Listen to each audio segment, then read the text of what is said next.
Kurt came to our house in the summer of 1986 and met Tim, John, and my mom. And it was a very brief interaction, Mhm. really uneventful outside of, mom would have helped just about anybody. And so then how do you go forward 10 years, 11 years, and mom starts bringing up, do you remember that kid? Welcome back to the Own Your Awkward podcast. I'm your host, Andy Vargo, and every episode we get into what has made our guests vulnerable and how they've learned how to own their awkward in order to live their best life. Stay tuned so you can hear every awkward moment in today's show.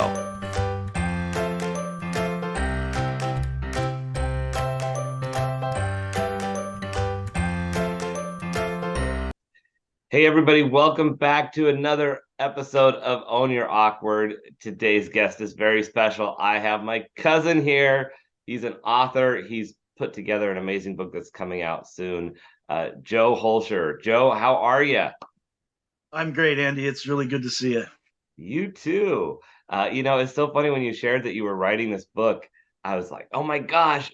I didn't know that you were writing. I didn't know you were working on anything. And then all of a sudden it's like, holy crap, someone's doing something really awesome that I'm related to. It's a cool feeling, and it's a nice surprise. So congrats on getting it done and having it coming out soon.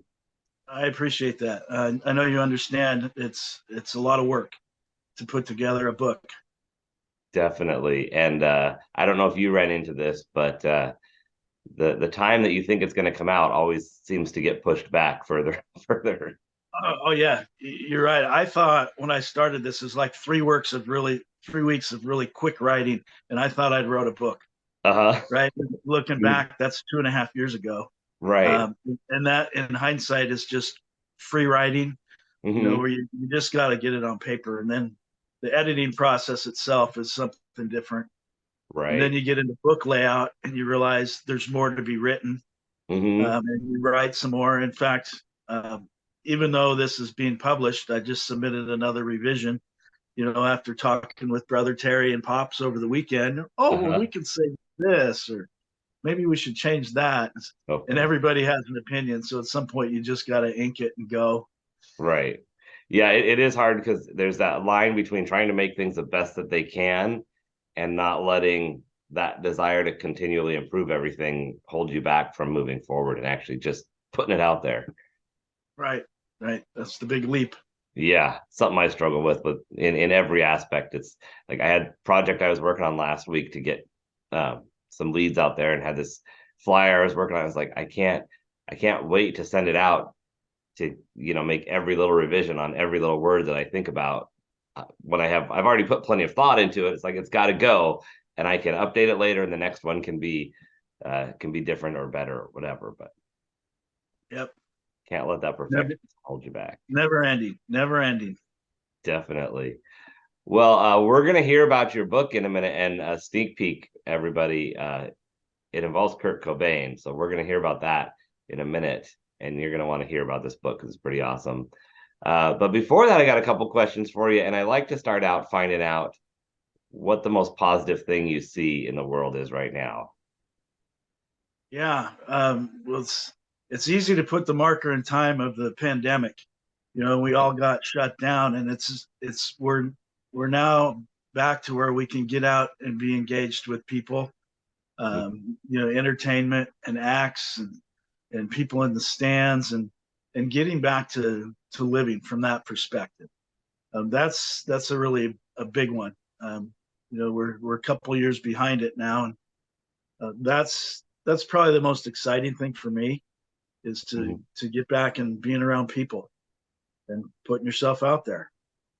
Yeah, and you have really stepped into that with having a book coming out. Speaking of putting yourself out there. Yeah, you don't have a choice, and Yeah. that's a little awkward in itself. Just the whole process of if that's not your normal personality to self promote, Mm-hmm. it can. I realize I sweat when I talk to people, and I don't realize I might be shaking uh, Mm-hmm. as I'm answering questions and trying to tell the story and be confident. So Yeah. yeah, that's a big growth in itself. But um, you know, I like I get energy from being around people. Okay. Um, you know, Yeah.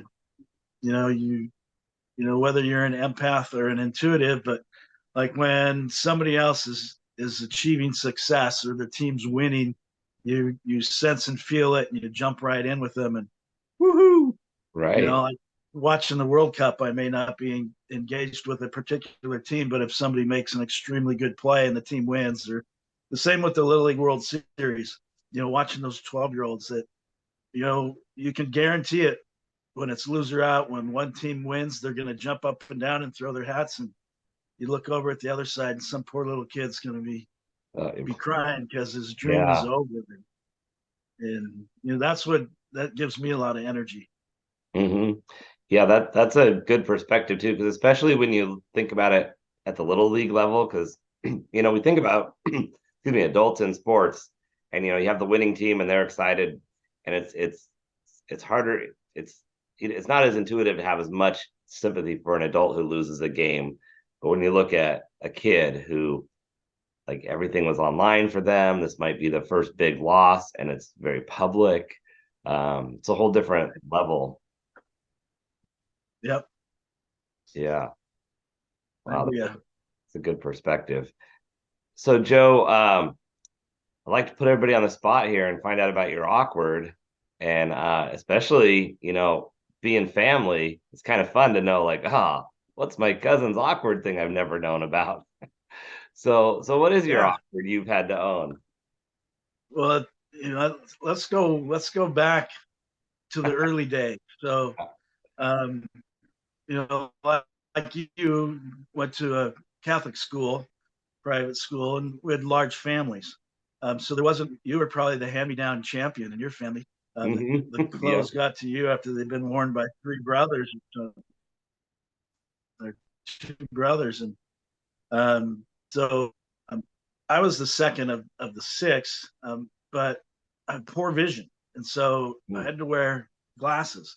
And due to cost, Dad, and the fact that glasses could be broken real easy, Dad kept my older brother and myself in black frame glasses, the Buddy Hollies. Uh-huh. So having to wear black frame glasses through ninth grade was interesting for me. I didn't really think about it at the time. Mm-hmm. I just knew that I was a little bit different than the other kid going up. And then the second thing that happened when I think I was 13, I fell in a gymnasium and really popped my mouth. And one of my front teeth was chipped, and another one actually fell out altogether. Oh, And wow. so they put it back in, and some dental tape held it together until I stopped growing. So from 13 through 16, the tooth they put that in started to darken. Plus, I Oh, had a no. chipped tooth. So now not only was I wearing black frame glasses, but one of my teeth started to turn brown. Oh, So no. it was between junior and senior year where Dad blessed me and sent me to the dentist, and they You got the nice smile now. they they got the greatest front four teeth in the world. So That's I awesome. could I could let my smile shine then. It never stopped me from smiling. But when I look back at pictures, and right now my Facebook profile picture is my ninth grade picture, which highlights that awkward kid. Mm-hmm. Yeah, so you come out of a private school and then you go to the public school. That's the first big leap. But then you're showing up with black frame glasses, and a tooth that's darkening and a chipped tooth, and you don't let it stop you. You just smile. You're Right. smiling, with your day. But that was kind of a growth period for me, that I remember feeling a little awkward or a little different Mm-hmm. than the other kids. So that's a great starting point from there. Um, Right. Outside of that, there's a lot of interesting personality traits that make you unique that maybe you don't recognize early on in life. And I realize now that I have both extrovert and introvert tendencies. Okay. I like to engage with people and get out there, but then I realize it exhausts me, and I really need that, some time to sit back, and it might be a day or two where I don't do anything Sure. interacting with people, and kind of accepting who that is, and balance that with maybe you have a lot of intuition and empathy towards people, and you have to kind of set some personal boundaries where you can't over engage. Right. And other people may like that as why you're so sensitive, you're so outgoing. Well, it's kind of how we're all unique in different ways. We're all built differently, and it doesn't mean you're weird. And I like the word. Well, it's okay to be awkward then. Yeah. Right. Well, and it's like you mentioned, like you might have events or something going on for a day or two, but then you need to recover for a couple days or set some time to recharge. And it's one of those things where the key really is to knowing yourself and knowing how we react and what we're going to need. Like, yes, I can do this. Yes, I want to do this thing, but that also comes with me needing to do this other thing where I have a day or two off, and setting our schedules up accordingly so that we don't burn out. That's truth. And then you get involved in the process of learning. You can you don't want to overanalyze, but at the same time, it's the more you know, I think the more helpful it is to own your awkward. Yeah. In that sense, that you can be comfortable. That, okay, there's nothing wrong with you. This makes up who you are, and embrace it. Embrace it and run with it. Definitely. So I want to go back to that 9th grade time frame where you've got the messed up teeth and the glasses you don't like, which is funny because for a while they came, black frame came back and it was the trendy thing last few years. And I'm curious about that too. Like, did you ever, start to think, oh, now they're cool? But when you were in that time and you've got this stuff going on where you're feeling like, oh my gosh, I got my smile going one way. I got these glasses I don't feel that great about. Did that hold you back from developing a friend group or from being doing the things you wanted to do in that age?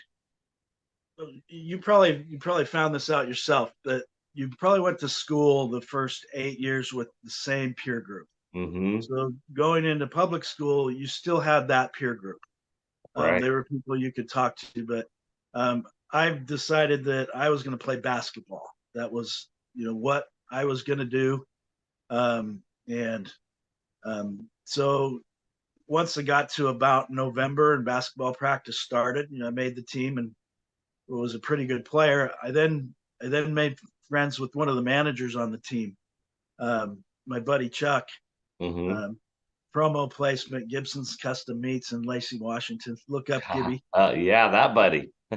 Yeah. So, immediately a friendship with him. And then when we grew up around San Ben Park, there was another young man, Rich, that, he was in 9th grade, and we never went to the private school together, but we knew each other from growing up and playing in the park. So, he's been a friend for life since then. So, that first year I made a couple friends, and then by sophomore year, I'd gotten contact lenses and I was really coming out of my shell. And from there, it came a little more natural, engaging with people. But that first year, I was kind of a quiet kid, and when I smile, I squint.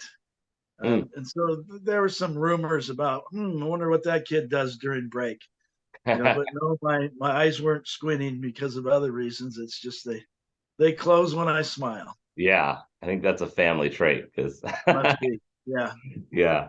And I think there's something critical to just like making that one good connection or a couple good connections. I think we see people a lot of times as the popular kids or whatever who seem to be in all the groups, but really having those meaningful connections are a lot more important. They can actually, they're more true friends a lot of times because you actually have good conversations, you have each other's backs, and there's a lot more concern, I think. Absolutely. Those are fun times. Definitely. So do you have remnants of that time frame? Like when you step into new situations, do you sometimes feel like that 9th grader with the glasses where you're going, I got to just step through this uncomfortable feeling right now? Yeah, it actually happened a lot. So as I moved away from Aberdeen, I was a retail junkie kind of thing. I worked for Sears for 20 plus years, and in order to survive in retail, you take the next promotion just so Hmm. you can keep moving along. And so I moved a lot. And at two different times in my career, the company did geographical reorgs. And so, like, I was living in Redding, California, but I reported to Portland.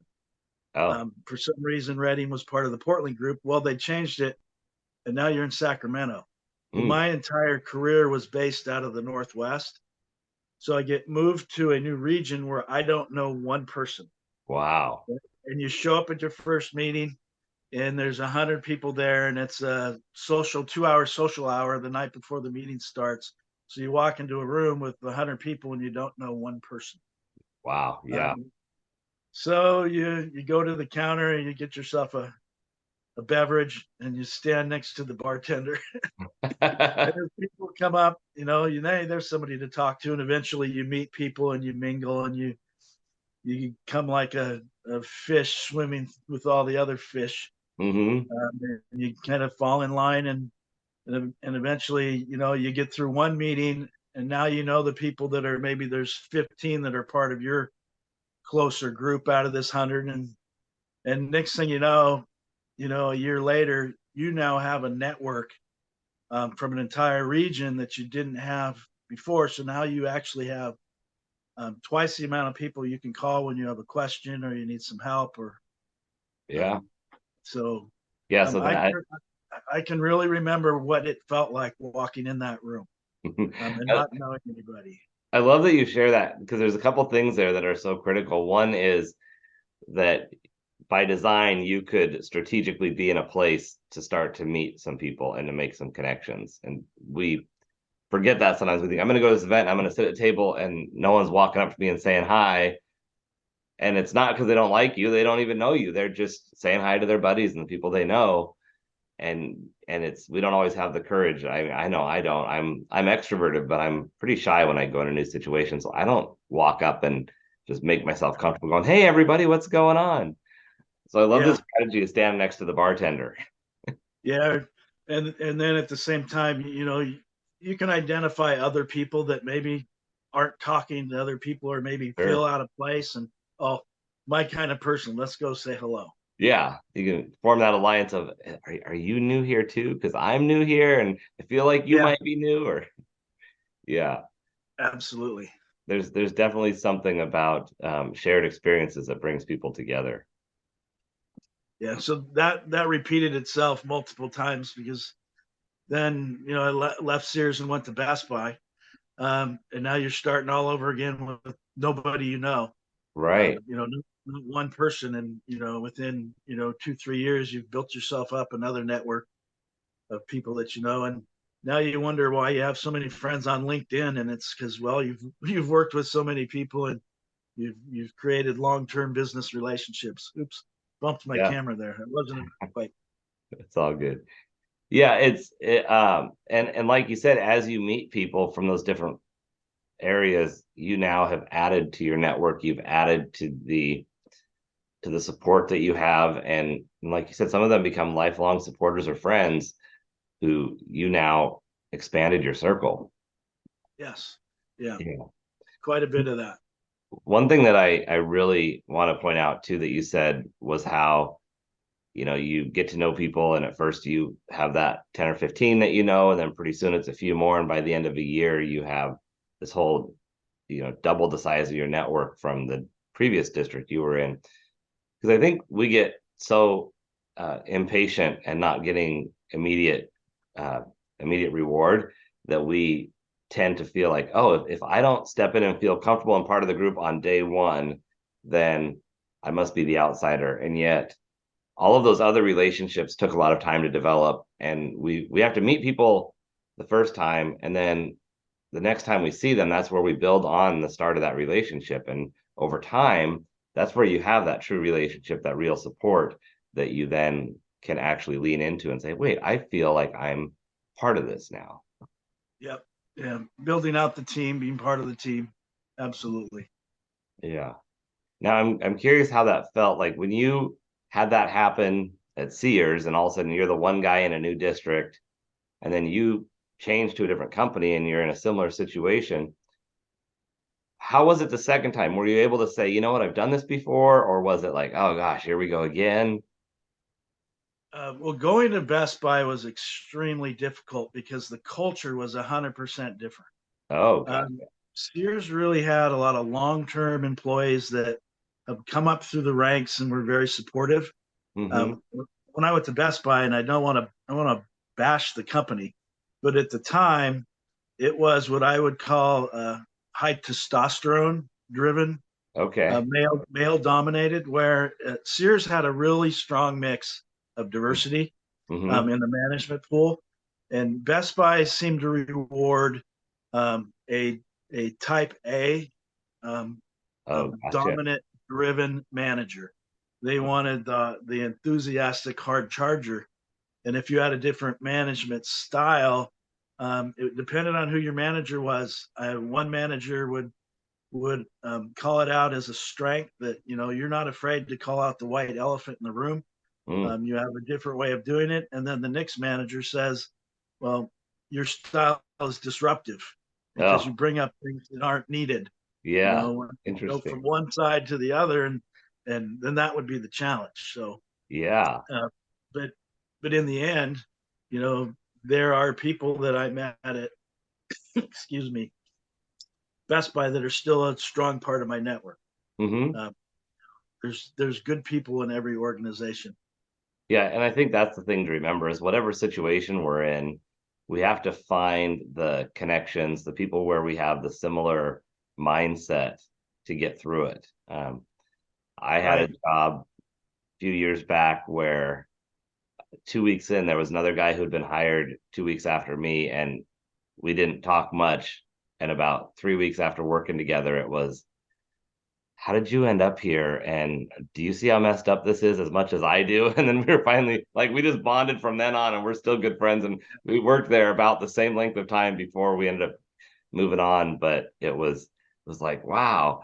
Because when you're new in a place, you don't want to, you don't know who you can trust. You don't know who's friends with who, or if they came on board because they're, best buddies with the boss.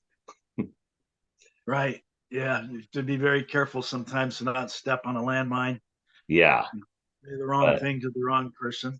yeah, and it's like pretty soon you're just like, wait, are you used to getting yelled at like this, or is that just Ah, am there you I go. am I the bad one here? Like, am I the oddball out? Because this doesn't seem right. Yeah. The diverse set of management styles. Yeah, And I don't like to get yelled at.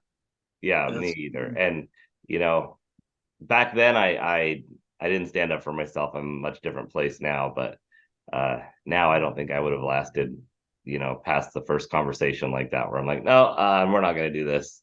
See you later. yeah. But that's I all the agree. room. Yeah. So how is your perspective of, having those experiences younger and as you move through life, how has that set you up for success in a different way from other people? Hmm. Success from that. Well, I'm because I've actually been in so many different kind of roles and experiences. I am pretty comfortable now meeting and interacting with people Mm-hmm. of all walks of life, and being able to have a natural conversation.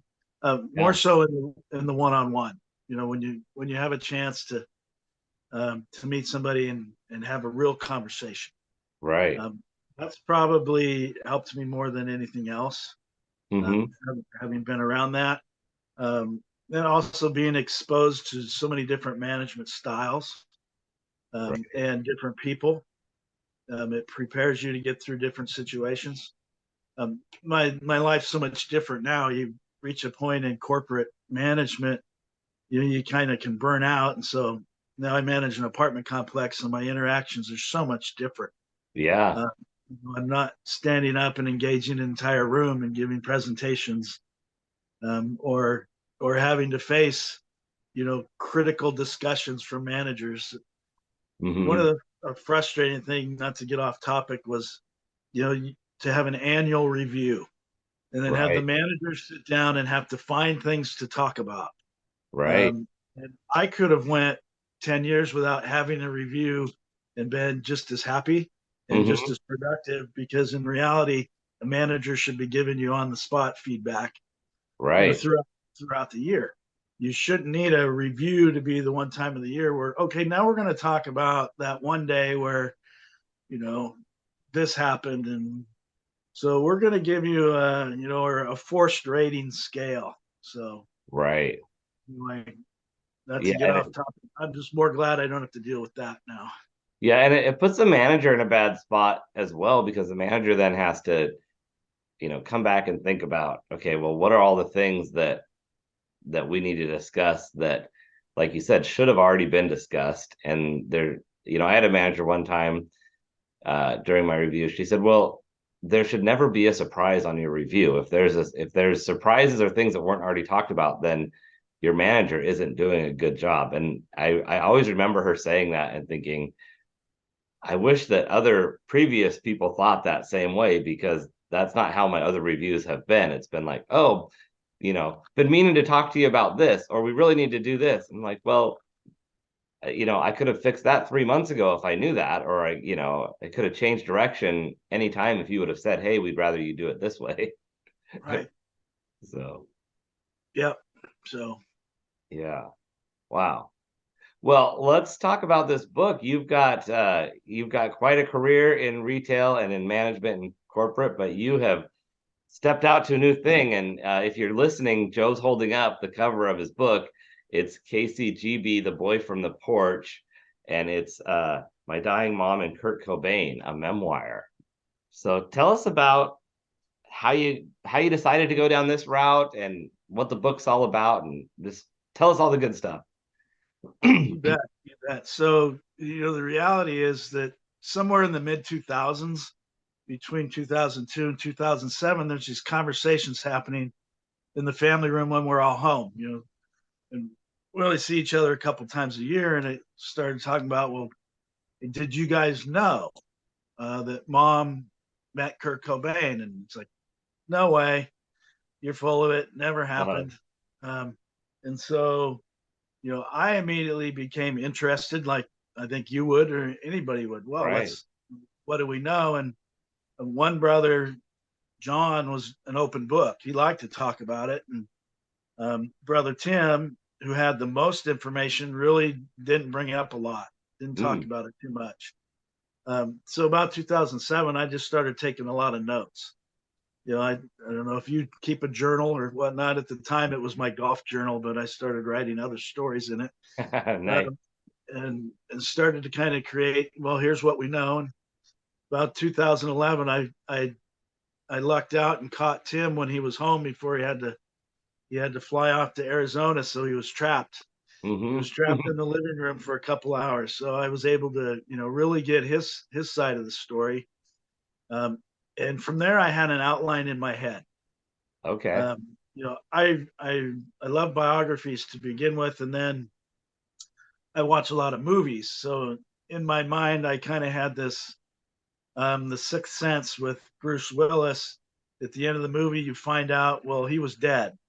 Mm. And that is there some way to bring, maybe mom doesn't know, maybe mom doesn't realize that Kurt's already passed away. And that's kind of the way that kind of laid out in my mind Hmm. when I started writing. But so then when the pandemic came around, um, a couple things happened, besides sitting at home a lot, is the Seahawks lost in the playoffs. So now Oh. it's like, well, I don't need to Really? watch football anymore. So now you've got And your a lot of time back. boom, boom, it happens. And I just said, I'm gonna hit. I pulled my stuff out, and there's some other personal things that happened around then, Hmm. that are in the book that kind of drove me to lead me back to that point in time. So from there, I wrote out as much as I could. Um, it was on Notepad, not even Word, single Okay. space. single space, and then I'd put it like in a like a paragraph form. Okay, what's everything about this, Yeah. and and laid it all out, and then I started to put myself out there, and I showed it to Dad. Mm, Um, just call him Pops. yeah. And Pops and Sherry read it, and they said, "Well, it kind of holds up." And I know in the back of my dad's mind, he never expected that That would turn into a book. this would be the end. He's, Yeah. Joseph's doing some creative writing, and will he? And it just kept evolving and evolving, and like you said, you think it's going to be published immediately, and then it Hmm. takes time. Well, I a summer ago, I thought I'm ready. Let's get this out, Right. and then I thought about it more and more, and I said no, and I let it sit for about 4 months where I didn't touch it, Hmm. and that actually helped. Yeah. Um, It's so surprising how setting something aside and letting your brain focus on other things and things processed subconsciously, then coming back and having a second look at it makes a huge difference. so I had some people. I sent you an early version, Yeah. uh, and as you read the book, or you may have already just spun through it, you'll see how much different it is. Yeah, I did notice a couple things, and I haven't read this one cover to cover because I have the early version, but it's on my list for this next week to sit through and actually read through and look for all those little things that are different. That Yuval was writing. Well, then I picked it back up, and I'm thinking, okay, this is ready, and then you start to really trust beta readers, Hmm. somebody to give you feedback, and I got some feedback that really upset me. Oh You no. know, Pam, I'm not sure I agree with you, but she was right. Uh-huh. And she gave me some pointed direction about writing style and tips, and then I did the unthinkable, and I subscribed to Grammarly. You Oh, know, right. and all of a sudden it's like, oh Yeah. yeah, Now I can there's see. probably too many red lines showing up in this. Right. So I used an editor, Hmm. uh, a ghostwriter editor, to really help me get it. That's Marnie Summerfield Smith out of the UK. Another plug in there. Hmm. Marnie was a big help, but and eventually you get, and Dad read every version. Eventually you get to where we're at now, and even Right. then, I said earlier, we're still making minor little changes that no one else would know. Right. You're not going to know that changed, but to us, you know, we want it perfect. So Well, I think what's neat is that you mentioned, Pam or whoever, maybe more than just her giving you feedback where you say, "Oh, I don't like what you said. Like that doesn't feel good." But being able to sit back and go, you know what? There's truth behind that, or it's a perspective that they're sharing it so that you can make the best book so that it can be the most successful. And if there's something that someone else is noticing where they're like, "Hey, I read a lot of books and this is going to be something that might get in the way of the success of it," we have to be willing to take that, even if we don't like the way it feels initially. yeah, and getting feedback isn't always easy. No, it's not. We kind of, oh, Right. quit poking me. Right. Yeah, exactly. It's like it's hard to not feel picked on when we're getting feedback.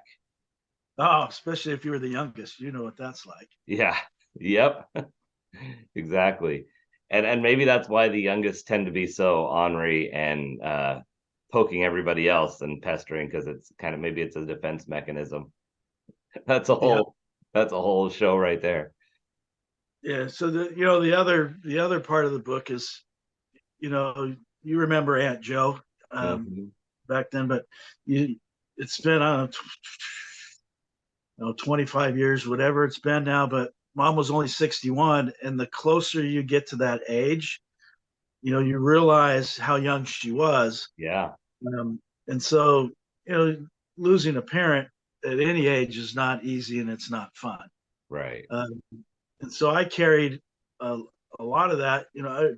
When Mom passed, I had to fly up from Utah. I remember doing the same thing I did when I started writing this book. Is I I typed down on my laptop, everything I could remember about Mom, and I actually wrote a piece then that some of that got used in this as well. So, wanting to honor mom, knowing that you've got a story about Kurt that's there that people will pick it up and read it.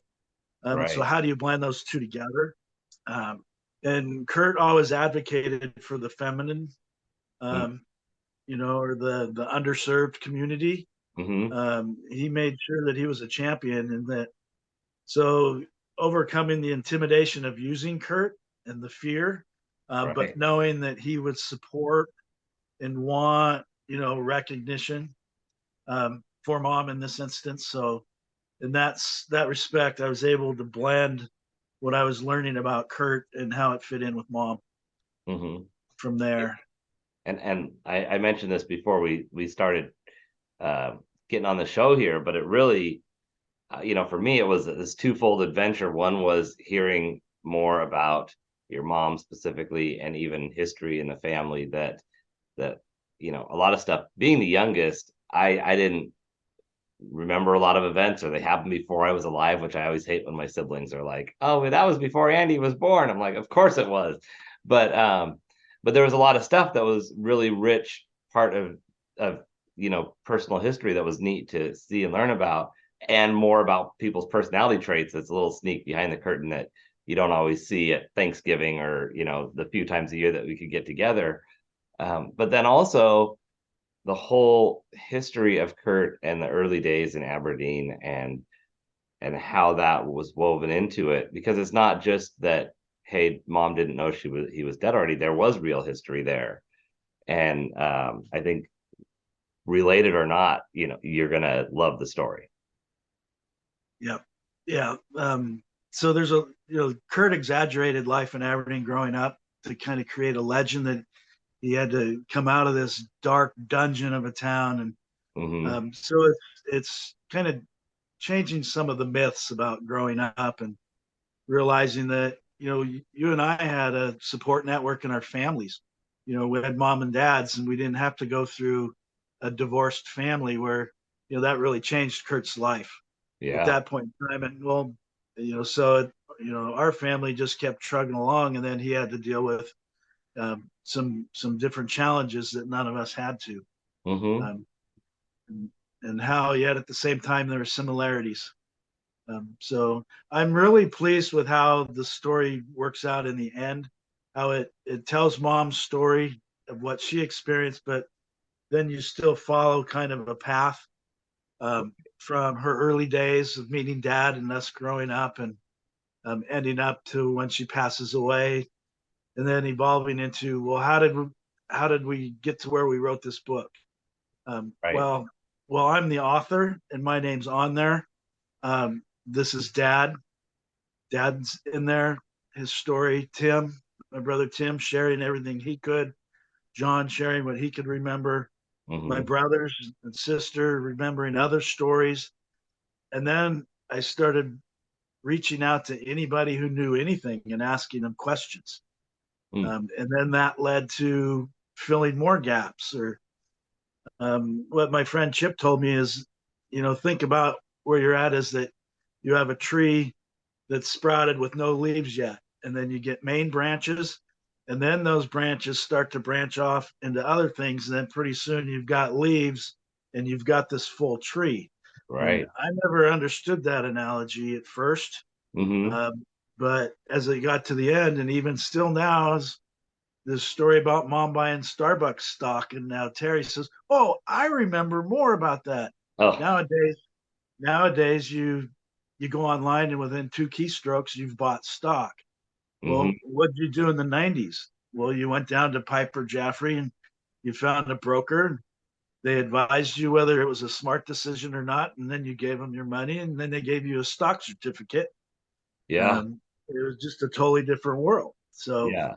We didn't have the instant gratification that we have now, where you can do anything from your phone, sitting in your car, waiting in line for food. It's like you can do all this stuff immediately, and we forget how not that long ago things weren't that easy.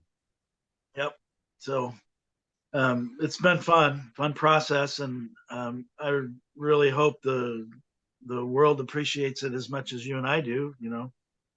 A little Yeah. bit of money wouldn't hurt because Well, it's not like you just write a book and you get rich. exactly. Yeah, that was one thing that I learned early on when I decided I'm going to be an author. And it was like, oh, wait, that doesn't mean that, you just, it's not like getting hired at a new position where paychecks start coming in automatically on day one. Um, as soon as you're doing the work, you have to do all the work, put it out there, and then just kind of let it grow over time. So, Yep. yeah. Yep. And now the book is coming out So, the end of September. yeah, September 26th will be the national release, and I'm selling author copies direct online at kcgbbook.com. Perfect. And that's going out to, mostly it's people who know me, Mm-hmm. but anybody who actually saw this, if they wanted a copy, there's a way to get one ahead of time. Perfect. So Um, you can be in the early release group. yeah, Yeah. yeah, And so you mentioned the website kcgb.com, right? kcgbbook.com. kcgbbook.com. Perfect. And Yeah. also I know you have a Facebook group or page. You've got what's the best way for people to support you once they buy the book and read the book and fall in love with it and beforehand, what's the best way? Is it to join the Facebook page? Yeah, so this is all part of the learning process, right? When you Mhm. you went to Amazon, and I think I asked you who you used to print your books when we first started it. Yeah, So I'm through Ingram Spark, nice. as my print on demand at this point. Amazon's giving me a little business right now. I gotta get back to them, but then that branches out. So right now, Barnes and Noble has a pre-order listing, but it's getting reviews. Mm-hmm. You know how getting that feedback. So Barnes and Noble has a listing that if you've Perfect. read the book, you can leave a review. But Goodreads is Okay. another that has. In fact, when one of my friends left a review that just floored me. Mm, Just appreciate hearing such nice feedback. yeah. But I'd say Barnes and Noble and Goodreads, and then it's kind of exciting when you see a listing in the UK for the bookstore foils, or there's one in Australia or one from South of Africa, and you're like, Wow. holy cow! And they're so it's just getting reviews and Yeah. feedback. Engagement on Facebook certainly helps. Mm, I put out little stories and links to try to drive engagement.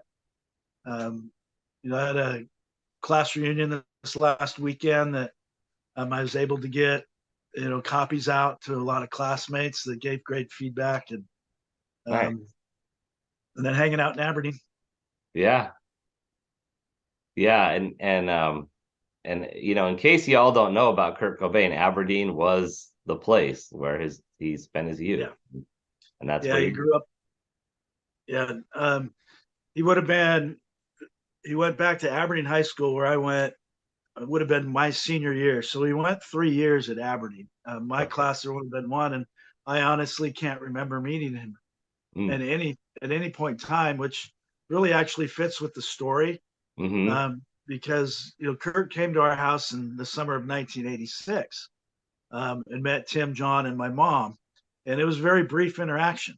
Mm-hmm. Really uneventful outside of mom would have helped just about anybody. And so then, How do you go forward 10 years, 11 years, and mom starts bringing up, do you remember that kid? Does anybody remember that kid?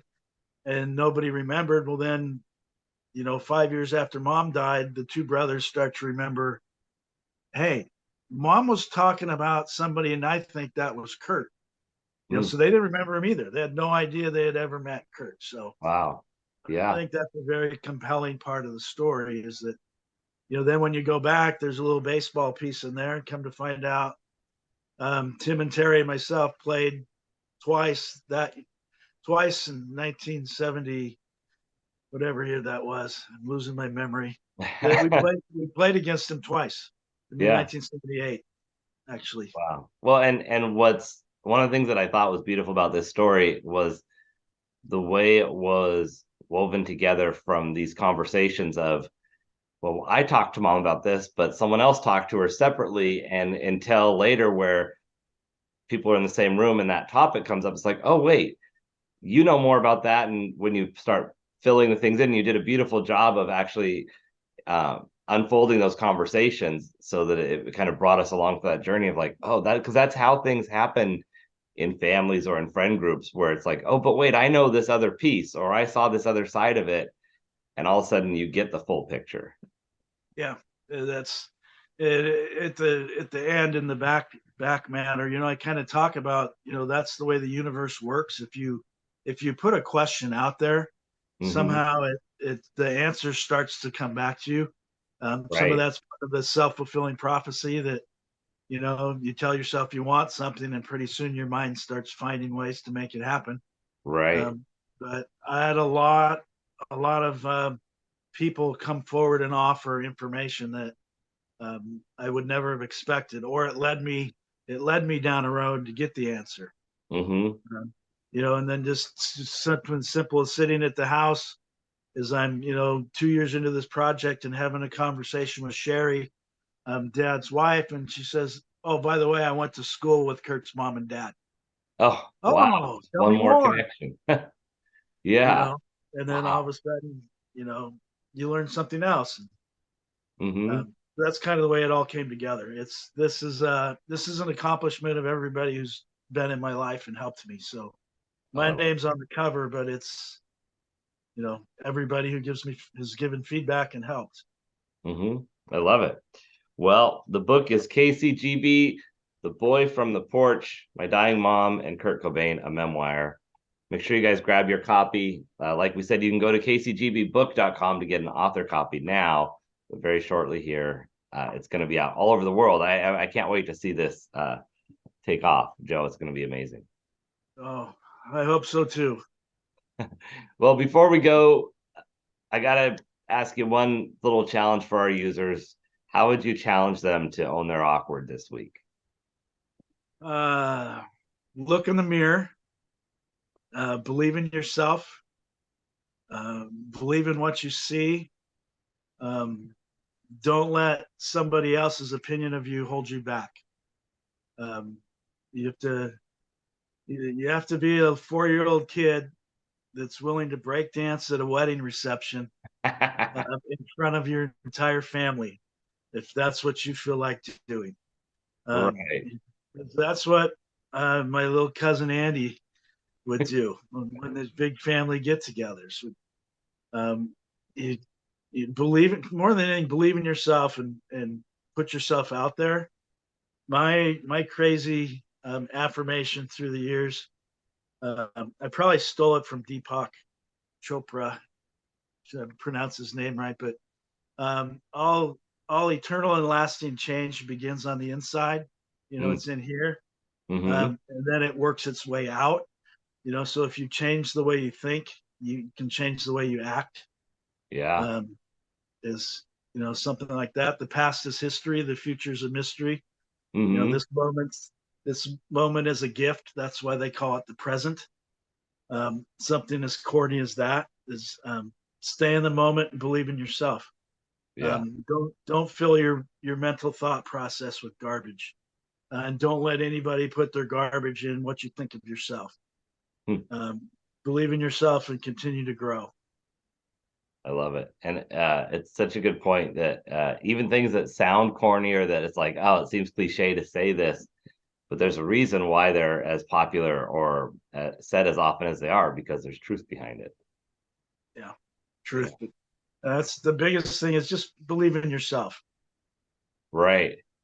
Definitely. Yeah. Yeah. We definitely used to have a lot of family weddings. There was a time there where it was like every summer there was at least one or two weddings going on. So Yeah, lots of especially if you fun have memories. if you have 13 cousins and they're all of similar age, you're Yeah. going to have a lot of opportunity to get out and dance. Yeah. And that was my thing. I was that little kid that was crazy. That No, you're a good kid. was It fun. was interesting hearing the story about you and Maria. With 13 cousin's filling up a small little 2-bedroom house at Grandma and Grandpa's or whatever, is you guys would hide under the kitchen table or something. Or Yeah. that was the spot. Well, and it was No, always that thing of like, okay, if we can just find a place, stay out of the way, play, and then also not like my thing, like when I was raising my kids, it was always like the more you're quiet or the less disruptive you are, the longer we can stay. So it's like maybe they'll forget about us. Yeah. We just went outside and played. Yeah. Yeah, that was fun too. So, sweet. Well, Joe, anything else that we got to share before you go? No, thank you for the opportunity to share my story and some thoughts and interact with your audience. I'm very appreciative to you and to everybody who's helped me. Thank you, family. Thank you, Chip. Thank you, everyone. Well, thank you. It's been a blast. It's been amazing to see this come together. Like I said, I didn't know you were writing a book, and all of a sudden I'm like, oh my gosh, it's about Kurt Cobain too. So it's gonna be awesome to see it get the attention it deserves out there. So all right. Thank you. And everybody else, be sure to go out there and, as always, own your awkward. Thank you so much for listening in for today's show. Be sure to visit awkwardcareer.com to continue your journey. And of course, please like, subscribe, and share with your friends so they can find their awkward side and learn how to own it.